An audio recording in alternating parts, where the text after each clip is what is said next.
आदरणीय दर्शक नमस्कार। विभेद विरुद्धको अभियान कार्यक्रम दलित सवालमा हार्दिक स्वागत छ। कार्यक्रम दलित सवाल नेपाली समाजको रूपान्तरणको लागि एक वैचारिक अभियान हो। यस कार्यक्रममा हामी विशेष गरेर दलित समुदायको मानवाधिकार र सामाजिक न्यायको सवालमा राज्यलाई कसरी जवाफदेही बनाउन सकिन्छ भन्ने विषयमा विशेष चर्चा गर्ने गर्दछौँ। त आज कार्यक्रम दलित सवालको आजको श्रृङ्खलामा हामी 58औं अन्तर्राष्ट्रिय जाति विभेद उन्मूलन दिवसको सन्दर्भमा चर्चा गर्नेछौँ र विशेष गरेर चाहिँ 21 मार्च दिवस भनेको जाति विभेद अन्त्य गर्नको लागि संयुक्त राष्ट्र सङ्घबाट चालिएको एक अभियान थियो र नेपालको सन्दर्भमा पनि यो कति सान्दर्भिक छ र वर्तमान नेपाल सरकारले विभेद अन्त्य गर्नको लागि कसरी काम गर्न आवश्यक छ भन्ने सवालमा हरेक वर्ष दलित समुदायका नागरिक समाजले यो दिवस मनाउने गरेको पाइन्छ। त यसै सन्दर्भमा आज हामी सबै प्रकारका जातीय विभेद उन्मूलन सन्धि अन्तर्राष्ट्रिय महासन्धिमा के प्रावधानहरू छन्, नेपाल सरकारको नेपालको संविधानमा के व्यवस्था छ र अर्को संसदबाट संविधान सभाबाट लागू भएको जातीय तथा अन्य सामाजिक भेदभाव कसुर र सजाय ऐन 2068 मा के व्यवस्था छ र यसको कार्यान्वयन कसरी गर्नुपर्छ त भन्ने विषयमा हामी विशेष छलफल गर्नेछौँ। त यस विषयमा छलफल गर्न आज हामीसँग स्टुडियोमा हुनुहुन्छ पूर्व प्रतिनिधि सभा सदस्य एवं अधिवक्ता बिमला विक र जिल्ला सहायक न्यायाधिवक्ता सुरबहादुर परियारजी हुनुहुन्छ। त आउनुहोस् उहाँसँग छलफललाई अगाडि बढाउँ। त कार्यक्रममा यहाँहरू दुवैजनालाई हार्दिक स्वागत छ। धन्यवाद छ। हजुर धन्यवाद छ। अधिवक्ता एवं पूर्व प्रतिनिधि सभा सदस्य बिमला विकज्यू, यो दलित समुदायले हरेक वर्ष 21 मार्च सम्झने गरेका छन्, के छ, किन सम्झिने हो, यसमा के विशेष छ? खास गरी यो 21 मार्चलाई हामीले हरेक वर्ष नेपालले अन्तर्राष्ट्रिय जाति तरङ्ग विभेद विरुद्धको एउटा दिवसको रूपमा चाहिँ मनाउँछौँ, राष्ट्रिय पर्वको रूपमा मनाइरहेका छौँ। अब यसको पृष्ठभूमि हेर्दा खास गरी चाहिँ यो 1959 मा दक्षिण अफ्रिकाको सार्कभिल्ले भन्ने ठाउँमा त्यहाँका काला जातिका मानिसहरूले आफ्नो अधिकारका लागि, मानव अधिकारका लागि, आफ्नो विभेद विरुद्धको अधिकारका लागि शान्तिपूर्ण प्रदर्शन गरिरहेको अवस्थामा त्यहाँ महिला पुरुष केटाकेटी सहित गरेर चाहिँ 69 जना काला जातिका समुदायलाई त्यति बेलाको शासकहरूले सैनिकहरूले गोली हानेर चाहिँ हत्या गरेको एउटा नरसंहार गरेको एउटा दिवस र त्यो दिवसपछि पनि काला जातिका समुदायका मान्छेहरूले संसारभरि विभेदमा परिरहेका मान्छेहरूले एउटा खालको आन्दोलन अधिकारको न्यायको कुराहरू झन् बुलन्द गर्दै अगाडि लानुभयो र त्यही घटनालाई सम्झेर तपाईँको संयुक्त राष्ट्र सङ्घले एउटा दिवसको रूपले मनाउने भनेर चाहिँ एउटा घोषणा गर्यो र यसैलाई सन्दर्भमा चाहिँ तपाईँको 1966 मा संयुक्त राष्ट्र सङ्घले एउटा सबै प्रकारका जाति तथा रङ्गभेद विरुद्धको उन्मूलनको महासन्धि पनि ल्यायो र त्यो महासन्धिलाई पछि नेपालले पनि अनुमोदन गरेको छ। हामी त्यो महासन्धिको हस्ताक्षर गरेको पक्ष राष्ट्र हो र त्यो हामीले कार्यान्वयन गर्नुपर्ने छ र यो सन्दर्भलाई नेपालमा पनि त जातको बर्बर खालको विभेद हिजो पनि थियो, आज पनि छ र योबाट अहिले पनि हामी सफर छौँ, भोगिरहेका छौँ र यो विभेद विरुद्धमा हामीलाई जुट्नको लागि, लाग्नको लागि र सरकारका संयन्त्रहरूलाई चाहिँ यो विभेदका विरुद्धमा वर्षमा एकचोटि पनि कमसेकम नेपालको विभेदका विरुद्धमा सम्झाउनका लागि यो दिवस महत्त्वपूर्ण छ र यसले चाहिँ विभेदबाट उत्पीडित भएका समुदायहरूलाई एउटा एकताबद्ध बनाउनलाई पनि यो दिवस महत्त्वपूर्ण छ जस्तो लाग्छ।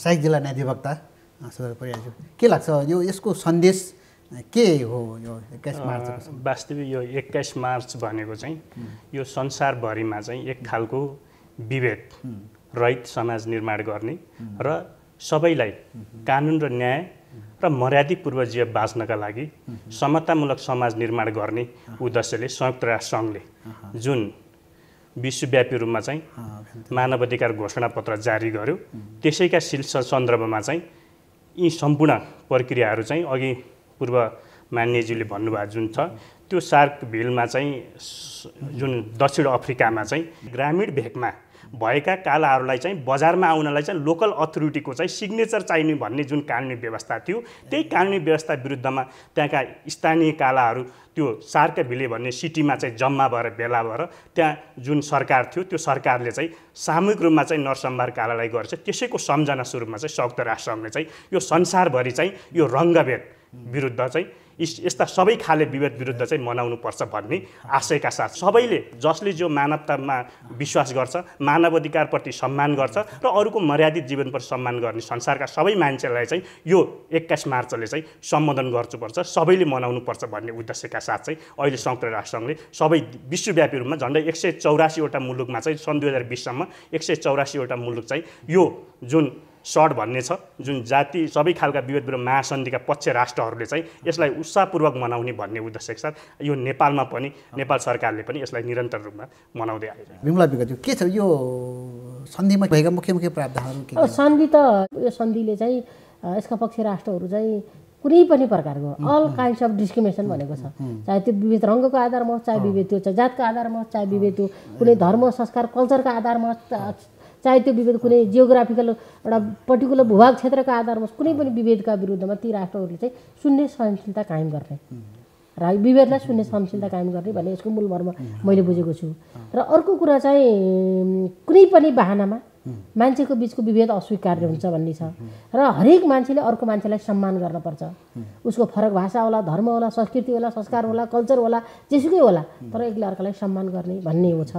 अब अर्को कुरा चाहिँ तपाईँको राजनीतिक हिसाबले, सामाजिक हिसाबले, आर्थिक हिसाबले, सांस्कृतिक हिसाबले चाहिँ इक्वल बराबर मानव अधिकारको चाहिँ इन्जोय गर्न, अभ्यास गर्न पाउने सबैले भन्ने खालको कुरा छ।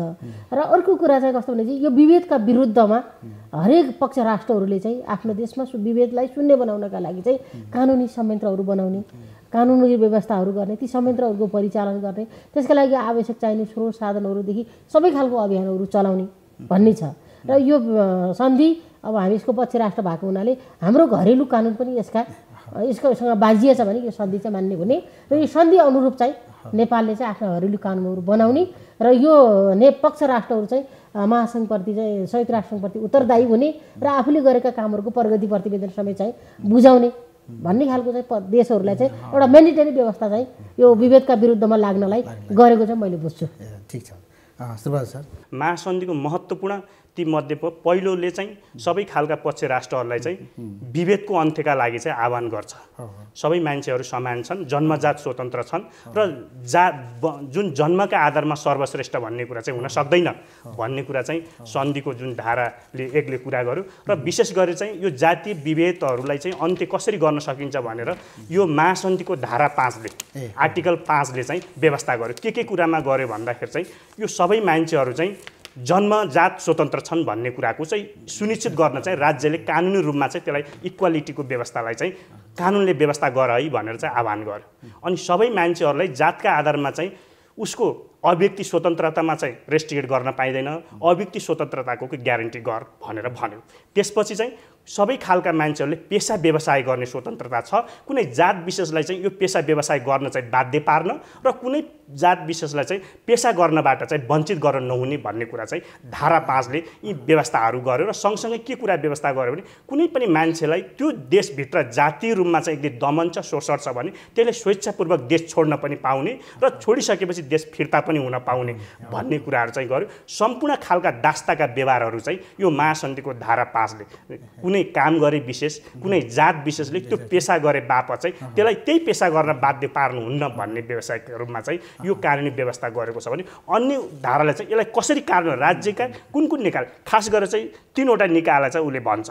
जुडिसियल जुन छ व्यवस्थापन यो हाम्रो न्यायिक संरचनालाई त्यसलाई चाहिँ यो भएका कानुनी संरचना न्याय निरूपण गर्दाखेरि चाहिँ मानवाधिकार मैत्री हुनुपर्छ, यसमा विभेद रहित न्याय हुनुपर्छ भन्ने कुरा गर्छ।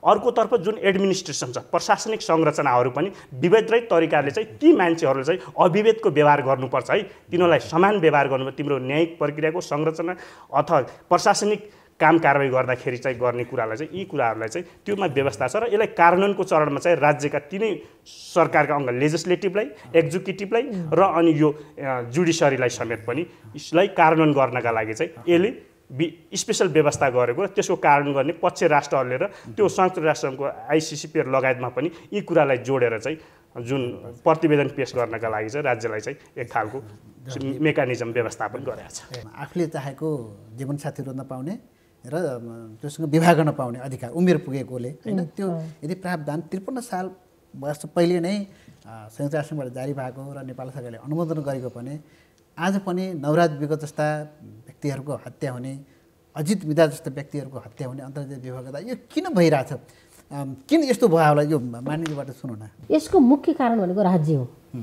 राज्यको तदारुकता, राज्यको क्रियाशीलता, राज्यको जवाबदेहिता, राज्यको यो मुद्दाप्रतिको संवेदनशीलता कमी भएको कारणले गर्दा यो सबै कुरा भएको भन्ने कुरा चाहिँ मलाई लाग्छ।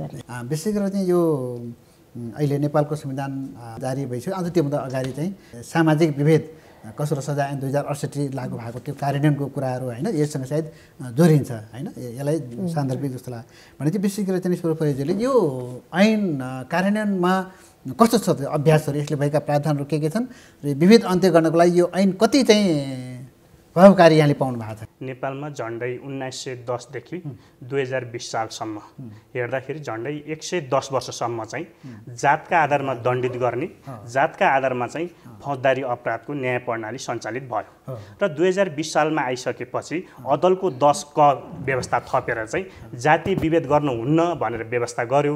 तर त्यसका साथसाथै रीतिरिवाजका आधारमा चाहिँ यदि त्यस्तो भएमा चाहिँ त्यसलाई अन्यथा नमान्ने भनिसकेपछि 2049 सालमा मानबहादुर विकले चाहिँ सर्वोच्चमा एउटा रिट हालिसकेपछि त्यसको विरुद्धको जुन तत्कालीन संविधान थियो, नेपालको संविधान 2047 को दफा 11 सँग समानताको हकसँग बाँझेको हुँदा चाहिँ त्यो व्यवस्थाको चाहिँ जो स्पष्टीकरण खण्डको व्यवस्था खारिज भइसकेपछि नेपालमा चाहिँ त्यो भयो। त्यसले गर्दाखेरि यो कुरा चाहिँ 2020 सालमा चाहिँ आइसकेपछि पनि त्यो लामो समयसम्म हामी 2027 सालमा करिब यो अन्तर्राष्ट्रिय जुन सबै खालका विभेद विरुद्ध महासन्धि हामी पक्ष राष्ट्र भयौँ 2027 सालतिर भयौँ। तर त्यसका बावजुद पनि हामी 34-35 वर्षसम्म त्यो व्यवस्थालाई कार्यान्वयन गर्न लैजाने, जसले आफ्नो दम्पति छान्न पाउने अधिकारको व्यवस्थालाई चाहिँ कानुनी रूपमा यदि कसैले विभेद गर्छ भने लैजाने व्यवस्था चाहिँ झन्डै 34 वर्ष लागिसक्यो। 2068 सालमा चाहिँ जातीय विभेद विरुद्धमा चाहिँ एउटा कानुनी व्यवस्था आयो जसले फौजदारी न्यायका रूपमा चाहिँ त्यसलाई अपराधीकरणको गर्ने व्यवस्था गर्यो।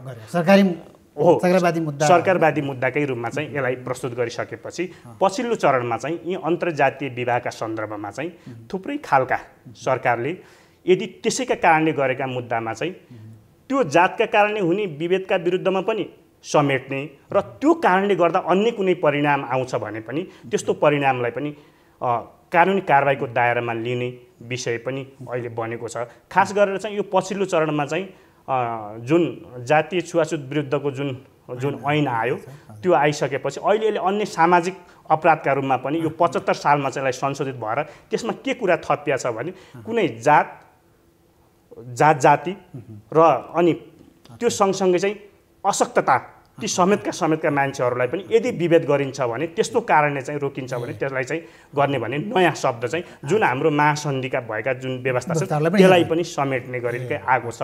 त्यसले गर्दाखेरि चाहिँ यो पछिल्लो संशोधित व्यवस्थाले चाहिँ कुनै पनि यो हाम्रो चाहिँ खास गरेर अन्तर्जातीय व्यवस्था हामी कुन हाम्रो यो समग्र हेर्दा संस्कार संस्कृति हेर्दाखेरि चाहिँ हाम्रो अन्तर्जातीय व्यवस्था सँगसँगै हामीले अन्तर्जातीय विवाहहरूलाई पनि हेर्नुपर्छ।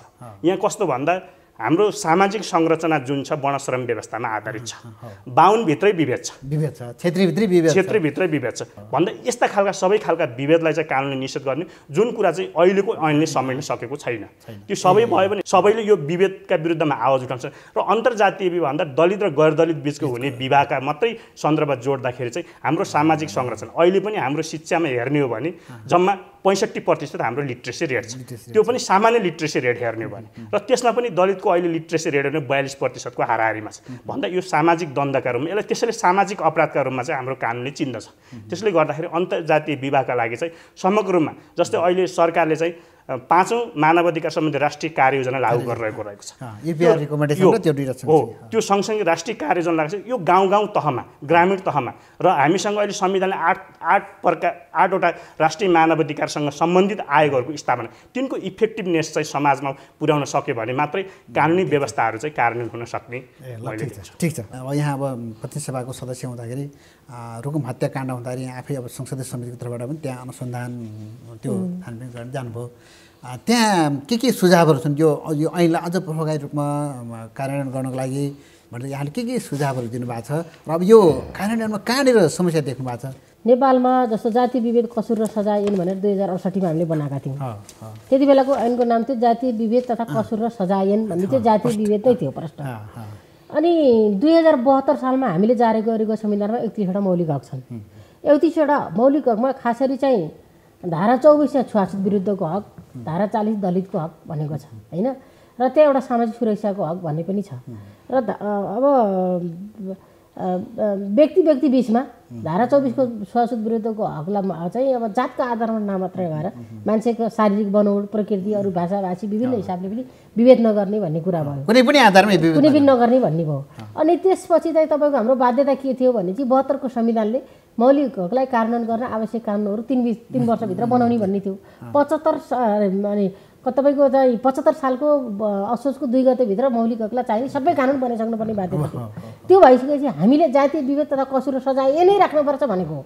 तर त्यति बेला सरकारको तर्फबाट डिफेन्स गर्नेहरूले के भन्नुहुन्छ, जातीय विभेद नबनाऊ, यसलाई चाहिँ भेदभाव तथा छुवाछुत विरुद्धको कानुन भनेर जाउँ भने यसको एनको नामै फेरि हो, हामी यो मानेका होइनौँ। दोस्रो कुरो, यो कानुन बनाइयो, यो कानुनमा चाहिँ तपाईँको सजायलाई एउटा उपलब्धि के थियो भने चाहिँ पहिला जरिमाना वा सजाय भन्ने थियो, अहिले जरिमाना र सजाय भन्ने राखेको छ। यसमा र राखेको चाहिँ यसको उपलब्धि एउटा यो छ। तर 3 वर्षसम्म, अधिकतम 3 वर्ष जातीय विभेद छुवाछुत गर्नेलाई अधिकतम 3 वर्ष छुवाछुत भनेको छ। हामीले 3 वर्षभन्दा बढी बनाऊँ, कम्तीमा 5 वर्ष बनाऊँ भनेर प्रस्ताव गरेर लिएर गएको हो। 3 वर्षभन्दा प्लस सजाय गर्ने बित्तिकै पूर्वपक्षका लागि थुनामा राख्ने थियो, हामीले चाहिँ थुनामा राख्नुपर्छ भन्ने थियो, यो भएन।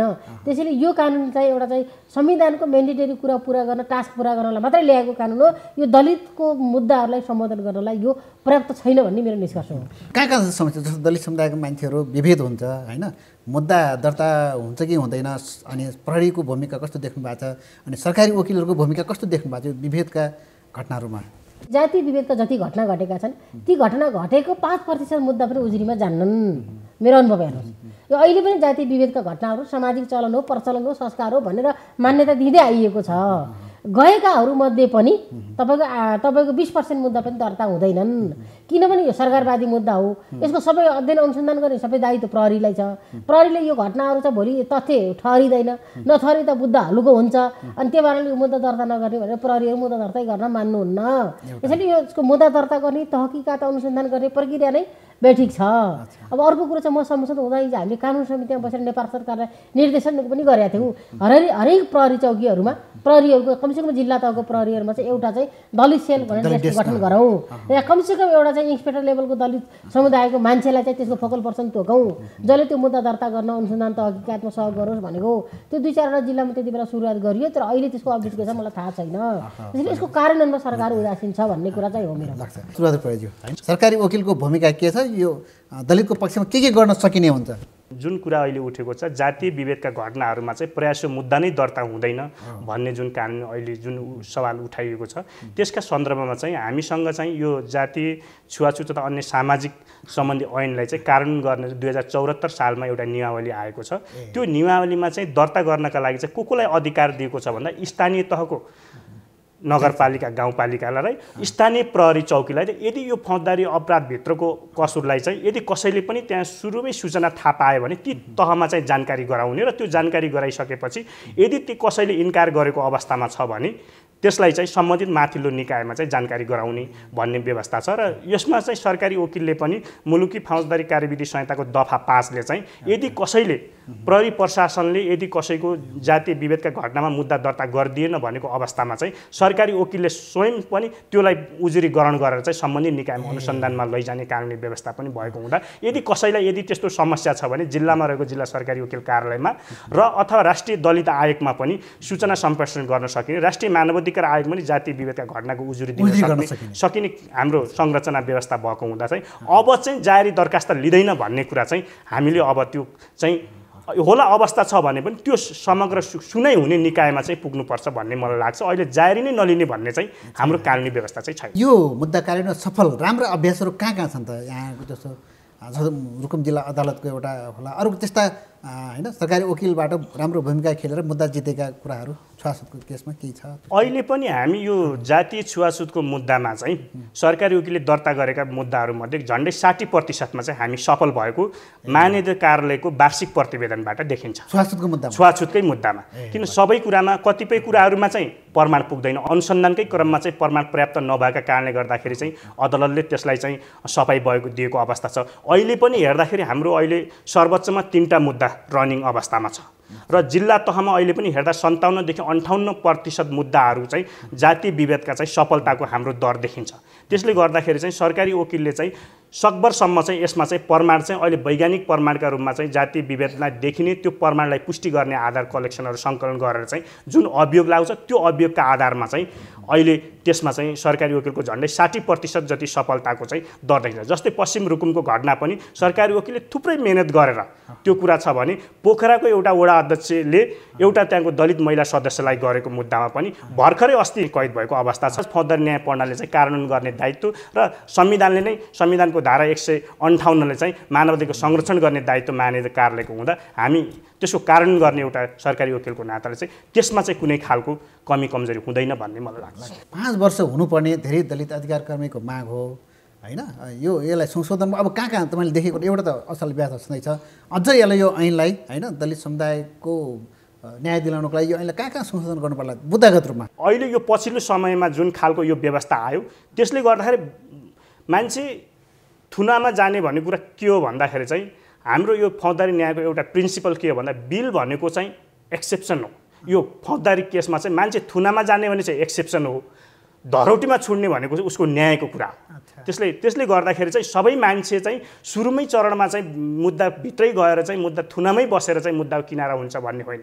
हामीले पठाएको सबै मुद्दामा चाहिँ प्रतिवादी थुनामै बसेर चाहिँ न्याय निरूपण भन्ने हुँदैन। त्यसले गर्दाखेरि के हो भन्दा प्रतिवादीले जुन हामीले सरकारी वकिलले अभियोजन गर्दा चार्ज लाग्यो त्यो मान्छेलाई कसुर कायम हुन्छ कि हुँदैन भन्ने कुरा चाहिँ महत्त्वपूर्ण कुरा हो। र अब मान्यज्यूले अब विधायिकाले भोलि यो अपराध चाहिँ एकदम जघन्य अपराधको रूपमा लैजानलाई 3 वर्षभन्दा माथि कुरा गर्न चाह्यो भने चाहिँ यो विधायिकाले चाहिँ त्यो जुन 21 मार्चमा को सन्देश पनि त्यही हो। व्यक्तिगत रूपमा राज्यको रूपमा यी सबै संयन्त्रले चाहिँ यसलाई चाहिँ एकदम जघन्य किसिमले होइन, यसलाई हेट स्पिचका रूपमा हेर्ने, कसैलाई पनि जातीय रूपमा चाहिँ सर्वश्रेष्ठता हुँदैन भन्ने व्यवस्था गर्यो भने भोलि यो सबैले होइन यो त एकदम जघन्य हो, यो विभेदको कुरा जातकै आधारमा छुवाछुत गर्ने कुराहरू सार्वजनिक स्थानमा भेला हुने कुरा चाहिँ यसलाई त चर्को सजाय हुनुपर्छ भन्ने भोलि विधायिकाबाट त्यो मनसायबाट आयो भने हामी त्यसलाई कार्यान्वयन गर्ने निकाय हुनाले 3 वर्षसम्मको कैद जो छ त्यसैलाई पनि सफलतापूर्वक चाहिँ अभियोजन गरेर चाहिँ दोषी करार गर्नु पनि महत्त्वपूर्ण। अब मान्य बिमला भिडियो भने चाहिँ आज 21 मार्चको सन्दर्भमा हैन विशेष गरेर यो छुवाछुत जाति विभेद अन्त्य गर्नको लागि चाहिँ यो ऐन लगायत महासन्धिका प्रावधानहरू कार्यान्वयन गर्न अब कसरी जानु पर्ला हैन, सरकारवाला नागरिक समाजको भूमिका, दलको भूमिका, सरकारको भूमिका के हुनु पर्ला टु दि पोइन्टमा यसको निराकरण गर्ने, यसलाई निर्मूल पार्ने कुरामा चाहिँ राज्य पूर्ण रूपमा जवाबदेही हुनुपर्छ। राज्य कसरी जवाबदेही हुनुपर्छ भने अहिलेको कानुनको जहाँ छिद्रहरू फितलहरू छ त्यसलाई संशोधन गर्नुपर्छ। यो जाति विविध कसुर र सजाय ऐन जुन 68 छ यसलाई परिमार्जन संशोधन गरियो 2075 मा, यसलाई चाहिँ संशोधन गरेर यसलाई अझै व्यवहारिक बनाउन जरुरी छ। यसलाई यसको एउटा सजाय थप्नुपर्छ, अर्को जरिमाना थप्नुपर्छ, अर्को चाहिँ यसको तहकिदार अनुसन्धान गर्ने चाहिँ प्रक्रिया अझै व्यवहारिक बनाउनुपर्छ, तलसम्म जानुपर्छ। अर्को कुरा चाहिँ फेरि आखिर जेमा पनि संविधान होस्, ऐन होस्, कानुन होस्, अन्तर्राष्ट्रिय प्रतिबद्धता होस्, यी सबैलाई कार्यान्वयन गर्ने त राज्यको बजेटले कार्यक्रमले हो, बजेट र कार्यक्रमले हो नि त। आज दलितका नाममा 0 बजेट छ, प्रदेशमा पालिकामा सङ्घमा 0 बजेट छ। ल कतिको बजेट छ दलितको नाममा त 0 बजेट छ भनिएको छ। धारा 40 मा दलितलाई आवास दिने, घर दिने, परम्परागत पेसाहरूलाई चाहिँ आधुनिकीकरण गर्ने, लगानी गर्ने भनेको छ। आज कहाँ कति रुपियाँ लगानी गर्यो राज्यले? 0 लगानी छ। र यसरी यो प्रतिबद्धता संविधानले लेखेर परिवर्तन हुँदैन। त्यसैले राज्यको कानुनले, राज्यका संरचना, राज्यका योजना र बजेटले दलितलाई सम्बोधन गर्नुपर्छ। राज्यको कमिटमेन्ट हुनु पर्यो नि, यो समस्या नेपालबाट सधैँका लागि हटाउँछु भन्ने कुरा कमिटमेन्ट हुनु पर्यो। दल भनेको त ती दलहरूबाटै राजनीति राज्य बन्नियो, सरकार बन्नियो। त्यसैले गर्दाखेरि दलहरू झन् धेरै जवाबदेही हुनु पर्यो। एकदम अन्तिममा छ यसमा व्यक्ति जवाबदेही हुनुपर्छ, संस्था जवाबदेही हुनुपर्छ, राज्य जवाबदेही भएपछि विभेद हट्छ। कसैलाई पनि विभेद गर्ने भन्ने कुरा चाहिँ अहिलेको यो युगमा चाहिँ मानव अधिकारको युगमा त्यो कल्पना पनि गर्न सकिँदैन। व्यक्ति स्वयं पनि यसका विभेदका विरुद्धमा बोल्न सक्ने र जातीय विभेदका विरुद्धमा चाहिँ जोसुकै दलितको सवाल होइन, यो मानव अधिकारको सवाल भएको हुँदाखेरि चाहिँ सबैले यो समुदायमा चाहिँ विभेद हुन्न र विभेद सहन्न भन्ने कुरा चाहिँ सबैले आत्मसात गर्ने र संविधान र कानुनको पालना गर्यो भने यो जातीय विभेदलाई चाहिँ न्यूनीकरण गर्न सकिन्छ। अन्त्यमा यस कार्यक्रममा आएर यहाँ दुवैजनाले आफ्नो महत्त्वपूर्ण विचार व्यक्त गरिदिनु, त्यसको लागि कार्यक्रम दलित सवालबाट हार्दिक धन्यवाद दिन चाहन्छु। यहाँलाई पनि धेरै धन्यवाद छ। दर्शक आजको हाम्रो छलफल यहाँहरूलाई कस्तो लाग्यो? आफ्नो प्रतिक्रिया अवश्य लेखी पठाउनुहोला। यस कार्यक्रमलाई नेपाल टेलिभिजनको वेबसाइट www.ntv.org.np मा लगइन गरेर हेर्न सकिन्छ। साथै मोबाइल एप्स र युट्युबमा पनि सर्च गरेर हेर्न सक्नुहुनेछ। त आगामी बुधबार दिनको 1:25 बजे हाम्रो सरोकारको अर्को नयाँ विषय लिएर यहाँहरू समक्ष हामी उपस्थित हुनेछौँ। तबसम्मको लागि कार्यक्रम दलित सवालका सम्पूर्ण युनिट यहाँहरूबाट बिदा चाहन्छौँ। नमस्ते।